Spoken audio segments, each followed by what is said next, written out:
জুলাই অভ্যুত্থানে শেখ হাসিনা সরকারের পতনের পর থেকেই তলানিতে ঠেকেছে বাংলাদেশ ভারতের সম্পর্ক। উভয় দেশের রাজনীতিবিদ ও বর্তমান সরকারের শীর্ষস্থানীয় ব্যক্তিদের পাল্টাপাল্টি বক্তব্যে সৃষ্টি হয়েছে উত্তেজনাকর পরিস্থিতি। এর মধ্যে আগামী 12 ফেব্রুয়ারি বাংলাদেশ অনুষ্ঠিত হতে যাচ্ছে ত্রয়োদশ জাতীয় সংসদ নির্বাচন ও গণভোট।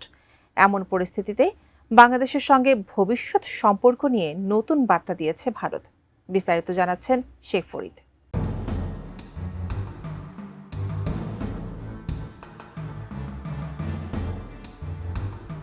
জুলাই অভ্যুত্থান পরবর্তী পরিবর্তিত রাজনৈতিক পরিস্থিতিতে বাংলাদেশের সঙ্গে ভবিষ্যৎ সম্পর্কের রূপরেখা নিয়ে নতুন বার্তা দিয়েছে ভারত। 24 জানুয়ারি ঢাকায় ভারতীয় প্রজাতন্ত্র দিবসের এক সংবর্ধনা অনুষ্ঠানে এই বার্তা দেন বাংলাদেশে নিযুক্ত ভারতীয় হাইকমিশনার প্রণয় ভার্মা।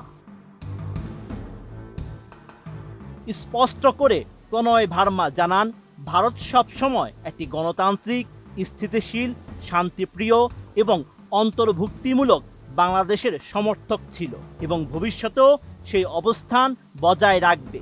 আগামী 12 ফেব্রুয়ারি বাংলাদেশে অনুষ্ঠেয় ত্রয়োদশ জাতীয় সংসদ নির্বাচন ও জুলাই সনদের উপর গণভোটের প্রাক্কালে ভারতের এই মন্তব্য অত্যন্ত তাৎপর্যপূর্ণ বলে মনে করছেন বিশ্লেষকরা। সংবর্ধনা অনুষ্ঠানে বিএনপি, জামায়াতে ইসলাম, জাতীয় পার্টি সহ বিভিন্ন রাজনৈতিক দলের শীর্ষ নেতারাও উপস্থিত ছিলেন।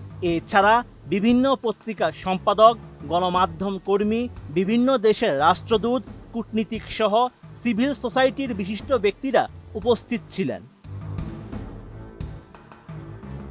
ওই অনুষ্ঠানে 1971 সালের মহান মুক্তিযুদ্ধে দুই দেশের যৌথ ত্যাগের ইতিহাসের কথা স্মরণ করেন ভারতীয় হাইকমিশনার। তিনি জানান, সাহিত্য, সঙ্গীত, শিল্পকলার প্রতি অভিন্ন ভালোবাসা দুই দেশের জনগণের বন্ধনকে সুদৃঢ় করেছে।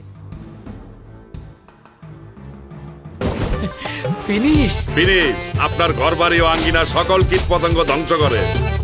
এই সময় রবীন্দ্রনাথ ঠাকুর ও কাজী নজরুল ইসলামের নাম উল্লেখ করে ভারতীয় এই কূটনীতিক জানান, ঢাকা নয়াদিল্লির সংস্কৃতি ও সাহিত্যের শিকড় একই সুতায় গাঁথা।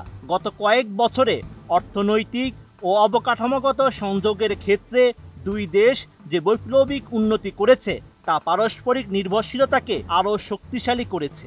ভারত ও নেপাল থেকে বিদ্যুৎ সঞ্চালন এবং সীমান্ত পাইপলাইনের মাধ্যমে জ্বালানি সরবরাহ এর উজ্জ্বল উদাহরণ।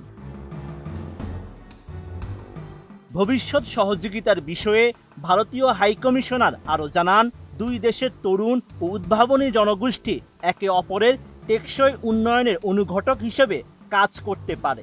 তিনি আঞ্চলিক মূল্য শৃঙ্খল এবং ডিজিটাল ইকোসিস্টেম গড়ে তোলার উপর গুরুত্ব আরোপ করেন। প্রণয় ভার্মার মতে, ভৌগোলিক নৈকট্যকে কাজে লাগিয়ে জ্বালানি নিরাপত্তা ও জলবায়ু পরিবর্তনের চ্যালেঞ্জগুলো একসঙ্গে মোকাবেলা করা সম্ভব। Sheikh Farid, ATN news.